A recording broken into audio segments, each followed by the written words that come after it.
Stuttgart, capitale du Land de Bade-Württemberg. Nous sommes au cœur de l'Allemagne qui gagne, celle qui sert de modèle à toute l'Europe.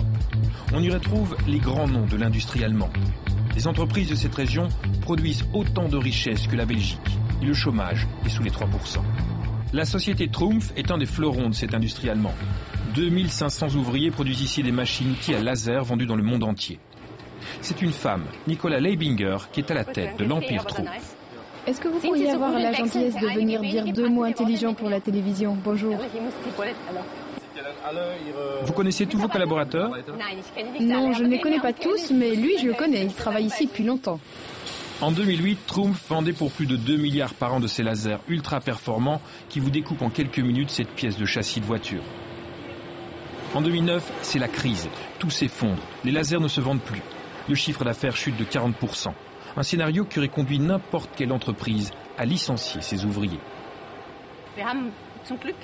Nous avons tout fait pour garder nos employés. Nous faisons tout pour offrir de très bonnes conditions de flexibilité. Si les commandes sont là, les ouvriers peuvent travailler beaucoup. Et si les commandes diminuent, ils travaillent moins. On a une très grande flexibilité et ça nous permet de conserver nos employés. C'est crucial pour nous. Nous ne voulons licencier personne. Georges Bozanis était là lors de la crise. Il sera mis en congé formation. Il travaillera seulement 2 jours par semaine. Le reste du temps, il suivra les cours et conservera 80% de ses 2 000 € de salaire. Mon emploi n'a jamais été réellement menacé. Personnellement, j'ai pris des cours de mécanique et des cours d'anglais. Il y a un an et demi, on travaillait 3 jours par semaine. Aujourd'hui, on est à 6 jours sur 7. Cette volonté de ne pas licencier s'explique par un phénomène répandu de l'autre côté du Rhin. Trumpf n'est pas coté en bourse. Comme de nombreuses autres multinationales allemandes, le groupe appartient uniquement à Nicola Leibinger et à sa famille. Il y a autre chose que le profit dans la vie. Nous ne devons pas rendre des comptes à des actionnaires ou des investisseurs chaque trimestre. La société nous appartient. Nous pouvons décider en tant que famille que pendant 2 ans, nous allons gagner moins, mais qu'en contrepartie, nous allons garder nos employés. Vous représentez le capitalisme allemand ou vous êtes une exception?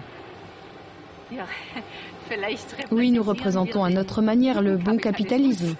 Enfin, peut-être.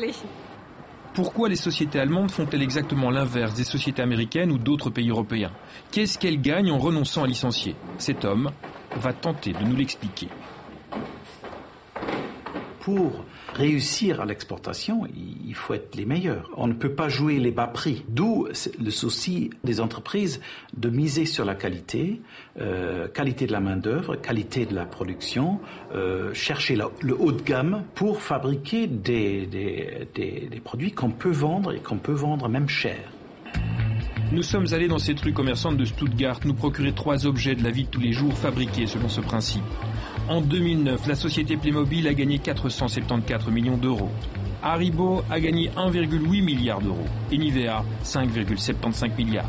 C'est ça aussi, la réussite made in Allemagne.